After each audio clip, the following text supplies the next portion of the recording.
Hello students, आज हम अपने साइंस का चैप्टर 3 धातु एवं अधातु पढ़ेंगे। हमने अनेक तत्वों के बारे में सुना है। हम इन तत्वों को उनके गुणधर्मों के आधार पर धातु और अधातु में वर्गीकृत करते हैं। यहाँ पर कुछ धातु के उदाहरण दिए हैं, जैसे आयरन, एल्युमिनियम, चांदी, कॉपर। और अधातु के उदाहरण हैं हाइड्रोजन, नाइट्रोजन, सल्फर, ऑक्सीजन। हमने इन तत्वों को किस आधार पर धातु और अधातु में वर्गीकृत किया है, इस चैप्टर में पढ़ेंगे। तो सबसे पहले भौतिक गुणधर्म। भौतिक गुणधर्म के आधार पर हमने तत्वों को धातु और अधातु में अलग अलग वर्गीकृत किया है। सबसे पहला गुणधर्म है धात्विक चमक। धातुओं में जो धातुओं की सतह होती है वो चमकदार होती है, जबकि अधातुओं की सतह चमकदार नहीं होती। कठोरता। धातु सामान्यतः कठोर होती है और अधातु कठोर नहीं होती। धातुओं में देखो, जैसे हम एग्जाम्पल अगर लें लोहे का, लोहा कैसा होता है? कठोर। अगर आपसे कहें हम लोहे को मोड़ो, तो क्या इजीली लोहा मुड़ जाएगा? नहीं मुड़ेगा, क्योंकि वो कठोर होती है। ठीक है। और जो अधातुएं होती हैं वो कठोर नहीं होती। तीसरा हमारा है रूप। धातुएं कमरे के ताप पर ठोस में पाई जाती हैं। धातुएं क्या होती हैं? कमरे के ताप पर ठोस रूप में पाई जाती हैं, और अधातुएं ठोस या गैसीय रूप में पाई जाती हैं। ठीक है। आघातवर्ध्यता। चौथा पॉइंट है हमारा आघातवर्ध्यता। पहले हमें ये पता होना चाहिए आघातवर्ध्यता क्या होता है। धातुओं को हम पीटकर पतली चादर के रूप में परिवर्तित करते हैं। इस गुण को हम बोलते हैं आघातवर्ध्यता। आप देखो, ऐसे भी याद रख सकते हो, आघात में चोट, यानी जब हम धातुओं को पीटते हैं और चादर के रूप में बदलते हैं, उस गुण को कहते हैं आघातवर्ध्यता। जबकि अधातुओं में आघातवर्धक गुण नहीं होता है। ठीक है। तो ये अभी हमारे सिर्फ 4 पॉइंट हैं, जिसके आधार पर हमने जाना कि धातु और अधातु को कैसे अलग किया जाता है। लेकिन इसमें कुछ अपवाद भी हैं, वो उन अपवाद के बारे में अब हम पढ़ेंगे। जैसे मैंने आपको बताया, अधातुएं चमकीली नहीं होती, लेकिन आयोडीन अधातु, क्या नाम है अधातु का? आयोडीन अधातु ऐसी है जो कैसी होती है? चमकीली होती है। यहाँ पर आपका 1 मार्क का क्वेश्चन बन सकता है कि उस अधातु का नाम बताओ जो चमकीली है। तो हमारा आंसर क्या होगा? आयोडीन। दूसरा क्वेश्चन हमारा यहाँ पर बनता है कि धातुएं सामान्यतः कठोर होती हैं, लेकिन लिथियम, सोडियम, पोटेशियम ऐसी धातुएं होती हैं जिन्हें चाकू से भी काटा जा सकता है। ठीक है। और अधातु हमने पढ़ा है कि ये कठोर नहीं होती, लेकिन कार्बन का अप्रूप हीरा क्या है? जो सबसे कठोर प्राकृतिक पदार्थ है। थर्ड हमने रूप में पढ़ा था कि कमरे के ताप पर ये ठोस रूप में पाई जाती हैं, लेकिन मरकरी यानी कि पारा ऐसी धातु है जो द्रव रूप में पाई जाती है। क्या नाम है उस धातु का? पारा द्रव रूप में पाई जाती है। और अधातु, ऐसी कौन सी अधातु है जो तरल रूप में पाई जाती है? उसका आंसर आएगा ब्रोमीन। क्या आएगा? ब्रोमीन। ठीक है। तो अगर धातु पूछा जाए जो द्रव अवस्था में होती है तो पारा आएगा, अधातु पूछे तो क्या आएगा? ब्रोमीन। हमारा नेक्स्ट गुण है तन्यता। नेक्स्ट गुण क्या है हमारा? तन्यता। धातुओं को पतली चादर के रूप में खींचा जा सकता है। ठीक है। धातुओं को पतली तार के रूप में खींचा जा सकता है, जबकि अधातुओं को नहीं। तन्यता मतलब धातुओं का वह गुण जिससे तार क्या खींचे जाते हैं? तार खींचे जाते हैं। ठीक है। तो आपको इसमें कंफ्यूज नहीं होना। बच्चे क्या करते हैं, बच्चों को ये तो पता होता है कि आघातवर्ध्यता और तन्यता में एक में तार खींचे जाते हैं और एक में चादर बनाई जाती हैं, लेकिन अक्सर वो उल्टा लिख देते हैं। तो हमें ये एक ट्रिक से याद कर सकते हैं, ता से तार, ता से शुरू हो रहा है, ता से तन्यता, यानी तन्यता क्या गुण होता है? इसमें धातुओं की पतली तार के रूप में खींचा जाता है। आपने देखा होगा तांबे की तार, चांदी की तार, सोने की तार, ठीक है। और अधातुएं तन्य नहीं होती। हमारा नेक्स्ट गुण है विद्युत व ऊष्मा के चालक। सामान्यतः धातुएं विद्युत और ऊष्मा की सुचालक होती हैं। जैसे कि आपने देखा होगा तांबा है, हम तांबे की तार बनाते हैं जिसमें से इलेक्ट्रिसिटी पास होती है, ठीक है। और अधातुएं विद्युत और ऊष्मा की कुचालक होती हैं। लेकिन सीसा और मरकरी ऐसी धातु हैं जो कुचालक हैं। अगर आप मरकरी में से लाइट पास कराओगे तो वो क्या है, अगर हम बल्ब जलाना है तो हमारा बल्ब नहीं चलेगा, ठीक है, क्योंकि वो विद्युत की कुचालक होती है। और अधातुओं में क्या अपवाद है, ग्रेफाइट सुचालक होता है। पेंसिल, हम सब पेंसिल से काम करते हैं ना, जो पेंसिल की नोक होती है वो किसकी बनी होती है, ग्रेफाइट। अगर हम पेंसिल को दोनों तरफ से छील दें और फिर हम उसमें से इलेक्ट्रिसिटी पास कराएं बल्ब जलाने के लिए, तो हमारा बल्ब क्या है, जल जाएगा, क्योंकि ग्रेफाइट विद्युत की सुचालक होती है। हमारा नेक्स्ट है गुणधर्म घनत्व। सामान्यतः अधिक घनत्व और उच्च गलनांक होता है। जो धातुएं होती हैं उनका अधिक घनत्व और उच्च गलनांक होता है। इसमें अपवाद क्या है, सोडियम और पोटेशियम का घनत्व और गलनांक कम होता है। क्वेश्चन हमारा बनता है यहाँ पर कि उन धातुओं के नाम बताओ जिनका घनत्व और गलनांक कम होता है। तो हम क्या आंसर बता सकते हैं, सोडियम और पोटेशियम ऐसी धातुएं हैं जिनका घनत्व और गलनांक कम होता है, जबकि अधातुओं का घनत्व और गलनांक हमेशा ही कम रहता है, ठीक है। हमारा नेक्स्ट गुण है ध्वनिक। ध्वनिक क्या होता है, धातुएं कठोर सतह से टकराने पर आवाज़ करती हैं। आपने देखा होगा हमारे स्कूल में लोहे की घंटी होती है, जब हम उस पर हथौड़ा मारते हैं तो हमें आवाज़ आती है। घर में हम खाना खाते हैं, कोई बर्तन अगर नीचे गिर जाता है तो उसमें से भी आवाज़ आती है। तो धातुएं क्या हैं, कठोर सतह से टकराने पर आवाज़ उत्पन्न करती हैं, जबकि धातुएं नहीं करती हैं। हमारा नेक्स्ट गुण है ऑक्साइड। अधिकतर धातुएं क्षारकीय ऑक्साइड बनाती हैं, जैसे मैग्नीशियम ऑक्साइड, और अधातुएं अम्लीय ऑक्साइड बनाती हैं, जैसे सल्फर डाइऑक्साइड। यहाँ भी हमें कंफ्यूज नहीं होना है, हम एक ट्रिक से याद रख सकते हैं, अधातु में आ है, अम्लीय में भी आ है, यानी आ से मैच कर रहा है। अधातुएं अम्लीय ऑक्साइड बनाती हैं और धातुएं क्षारकीय ऑक्साइड बनाती हैं, ठीक है। तो इस प्रकार हमने धातुओं के भौतिक गुणधर्म पढ़े थे, जिसके आधार पर हमने धातुओं और अधातुओं को क्या किया था, वर्गीकृत किया था। अब हम धातुओं के रासायनिक गुण पढ़ेंगे।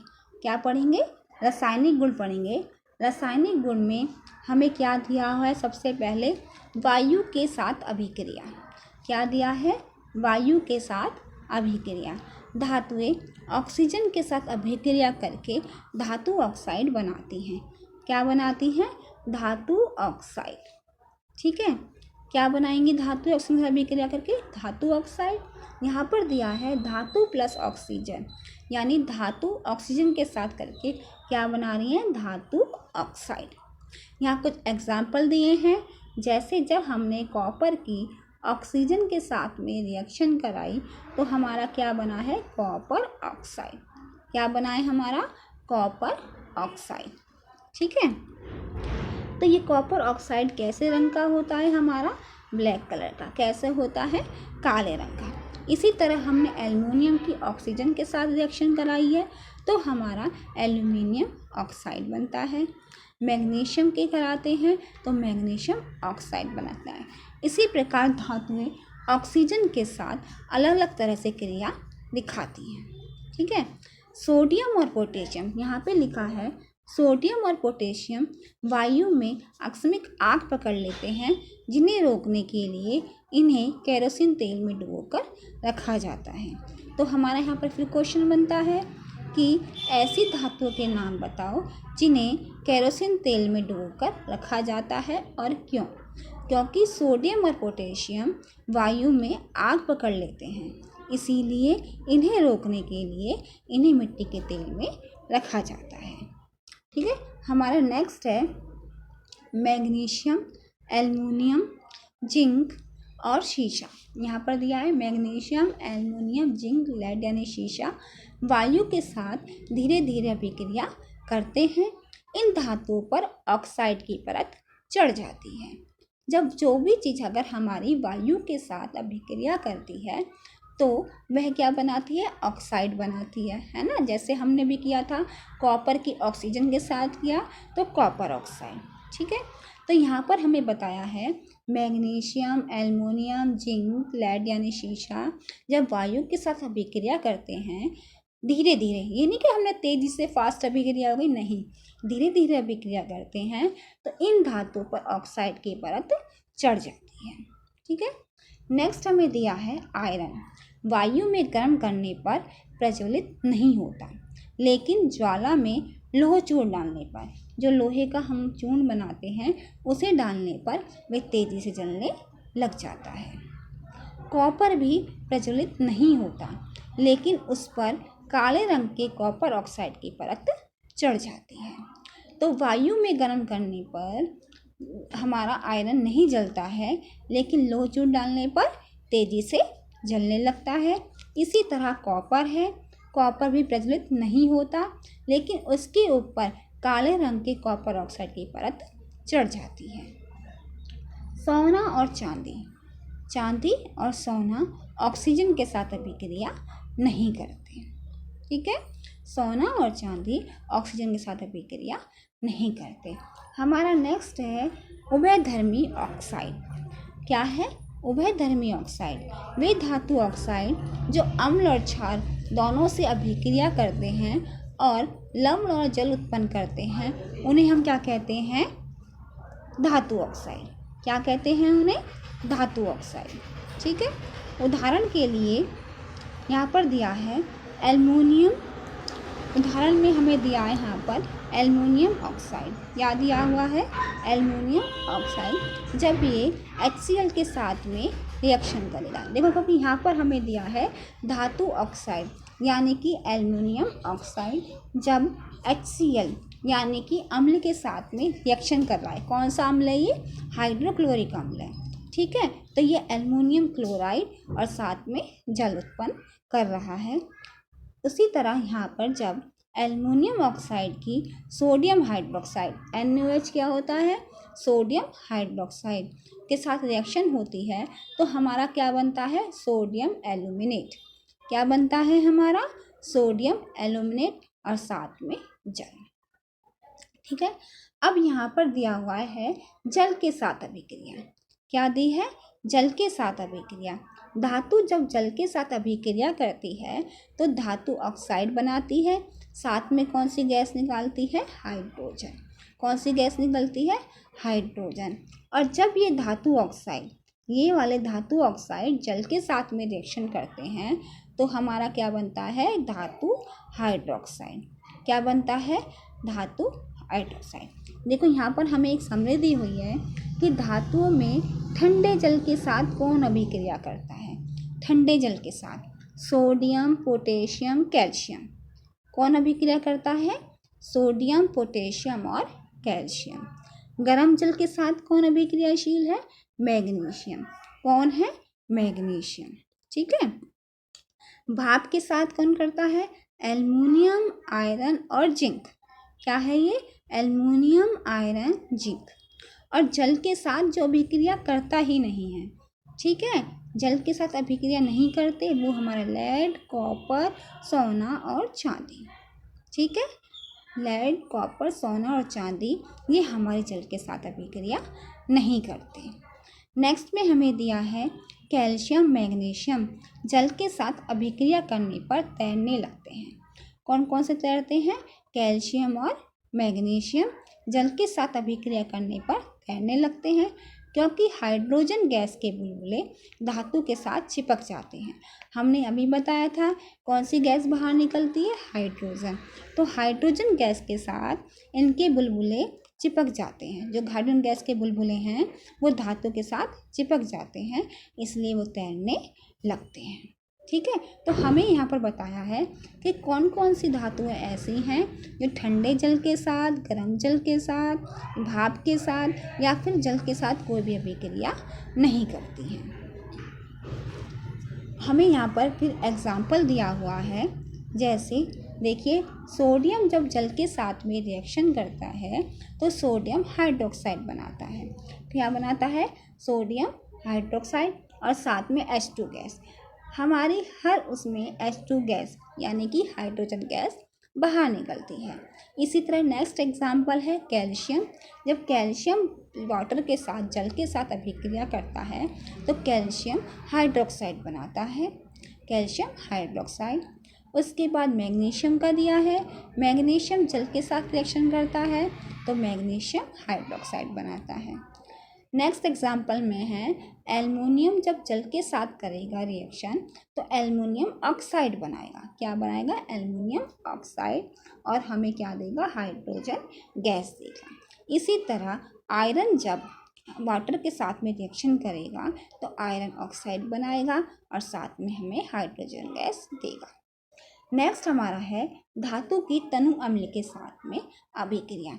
हमारे पास दो तरह के अम्ल होते हैं, एक सांद्र और एक तनु। तो जब हम धातु की तनु अम्ल के साथ में रिएक्शन कराते हैं तो हमारा क्या बनता है? लवण बनता है। क्या बनता है? लवण बनता है। और कौन सी गैस बाहर निकलती है? Hydrogen gas. एग्जाम्पल में देखिए आयरन क्या है? एक धातु। आयरन जल अम्ल के साथ में रिएक्शन करता है तो हमारा आयरन क्लोराइड यानी फेरस क्लोराइड और साथ में हाइड्रोजन गैस निकलती है। इसी तरह मैग्नीशियम की रिएक्शन कराते हैं अम्ल के साथ में तो मैग्नीशियम क्लोराइड बनता है, जिंक की कराते हैं तो जिंक क्लोराइड बनता है, एल्युमिनियम की कराते हैं तो एल्युमिनियम क्लोराइड बनता है। कॉपर, सोना, चांदी तनु अम्ल के साथ में अभिक्रिया नहीं करते। ठीक है, आपको ध्यान रखना है कॉपर, मैग्नी और सोना और चांदी तनु अम्ल के साथ में रिएक्शन नहीं करते हैं। ठीक है। अब हमारा है धातुओं की अन्य लवणों के साथ में अभिक्रिया। क्या आएगा? धातुओं की अन्य लवणों के साथ में अभिक्रिया। नेक्स्ट हमारा है धातुओं की अन्य धातुओं के साथ में अभिक्रिया। क्या दिया हुआ है हमारा? धातुओं की अन्य धातुओं के साथ में अभिक्रिया। तो इसमें हमें क्या बताया है कि धातु जब लवण विलयन से रिएक्शन करती है तो हमारा क्या बनता है? लवणीय साथ में धातु। ठीक है। तो अधिक अभिक्रियाशील धातुएं अपने से कम क्रियाशील धातुओं को उनके यौगिक के विलयन से विस्थापित कर देती हैं। यह धातुओं की सक्रियता श्रेणी पर आधारित है। अब सक्रियता श्रेणी क्या होती है? वह सूची, देखो हमें ध्यान देना है सक्रियता श्रेणी क्या होती है। वह सूची जिसमें धातुओं को क्रियाशीलता के अवरोही क्रम यानी पहले सबसे ज़्यादा क्रियाशील, फिर उससे कम और फिर सबसे कम क्रियाशील में व्यवस्थित किया जाता है तो उसे हम क्या कहते हैं? सक्रियता श्रेणी। यहाँ पर देखो potassium, sodium, calcium, magnesium, aluminium, zinc, iron, lead, है ना। ठीक है। यहाँ पे हाइड्रोजन, कॉपर, मरकरी, सोना, चांदी, हमें यहाँ पर ये सब दिया हुआ है। तो सबसे अधिक क्रियाशील हमारे सोडियम, पोटेशियम और कैल्शियम है और सबसे कम क्रियाशील हमारा पारा, सोना, चांदी। ठीक है, ये हमारे सबसे कम क्रियाशील हैं। हम इस श्रेणी को एक ट्रिक से भी याद रख सकते हैं। जैसे ट्रिक मैं आपको बताती हूँ और जैसे आपको सुटेबल लगे आप इसे याद कर सकते हैं। जैसे कालू नाथ का माली क्या है? क्या बता रही हूँ मैं आपको? कालू नाथ का माली आलू जरा फीके पकाता है। आलू जरा फीके पकाता है। फीके पकाता है। हम इस ट्रिक से इस श्रेणी को याद कर सकते हैं। यहाँ पर कालू का के ले सकते हैं, नाथ का एन ए, का सी ए, माँ का एम जी, आलू का ए एल, ठीक है, जरा का जिंक, फी के एफ ई, पकाता है पी वी, है का एच, और कॉपर, मरकरी, सोना, चांदी आप याद रख सकते हैं। इस ट्रिक के साथ हम इसको याद कर सकते हैं। ठीक है, हमारा नेक्स्ट है धातुओं के अधातुओं के साथ अभिक्रिया। क्या है हमारा नेक्स्ट? धातुओं की अधातुओं के साथ अभिक्रिया। तत्वों की अभिक्रियाशीलता संयोजकता कोश को पूर्ण करने की प्रवृत्ति के रूप में समझी जाती है। आपको संयोजकता पता होगा क्या होता है?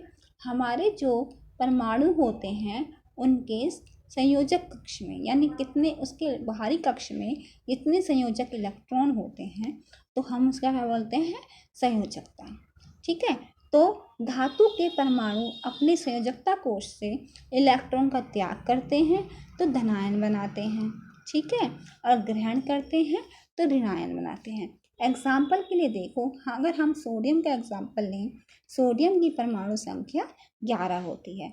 जब हम इन्हें कोश में फिल करते हैं तो फर्स्ट में 2, फिर 8, अब 8 और 10 क्या बचा? 1।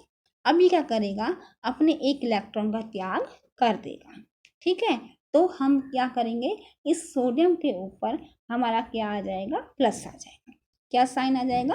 प्लस का साइन आ जाएगा, यानी धनायन। ठीक है, और यहीं पर अगर हम दूसरा एग्जाम्पल क्लोरीन का लें, किसका लें?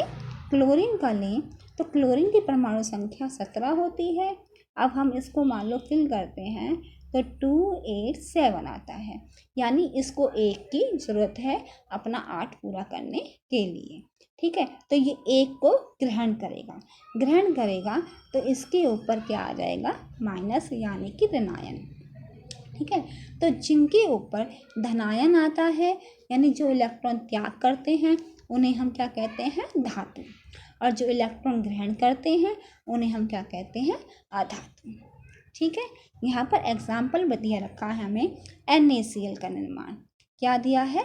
Na, सोडियम क्लोराइड का निर्माण किस प्रकार होता है?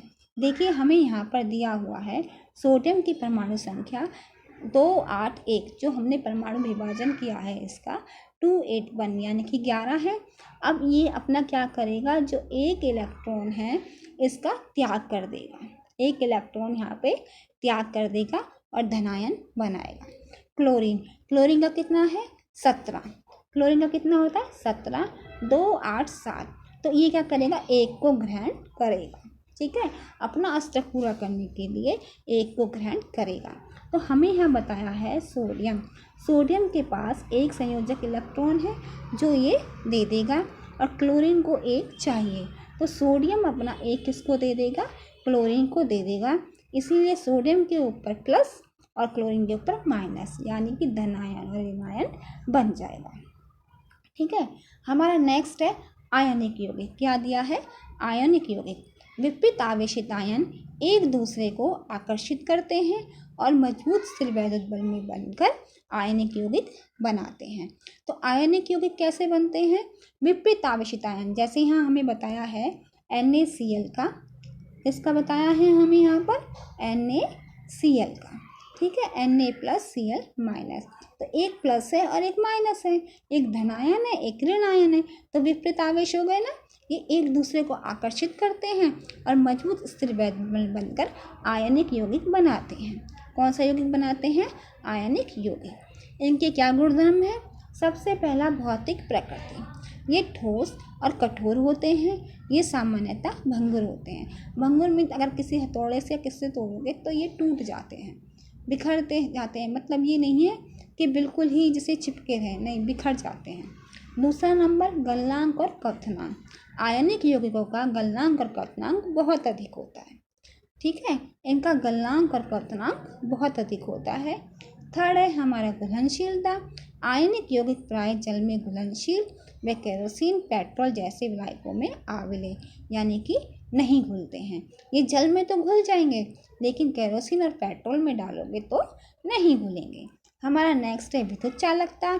आयनिक यौगिक जलीय विलयन में गलित रूप से विद्युत का चालन करते हैं।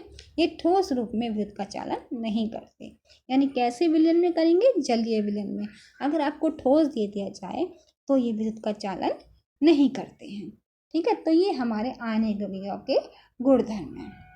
यहाँ पर आपको कुछ टॉपिक हैं, जैसे धातु की प्राप्ति, धात्विकी, तो ये क्या है? हमारा खनिज, अयस्क, ये हमारे सिलेबस में से फ़िलहाल डिलीट हो गए हैं। ठीक है, तो हम इनकी study exam point of view से नहीं करेंगे। तो हमने इस चैप्टर में क्या पढ़ा? हमने इस चैप्टर में धातु और अधातुओं को किस आधार पर वर्गीकृत किया है वो पढ़ा है। हमने उनके भौतिक गुणधर्म और रासायनिक गुणधर्मों के बारे में पढ़ा है और आयनिक यौगिकों के बारे में कि आयनिक यौगिक किस प्रकार बनते हैं और उनके क्या गुणधर्म हैं। धन्यवाद।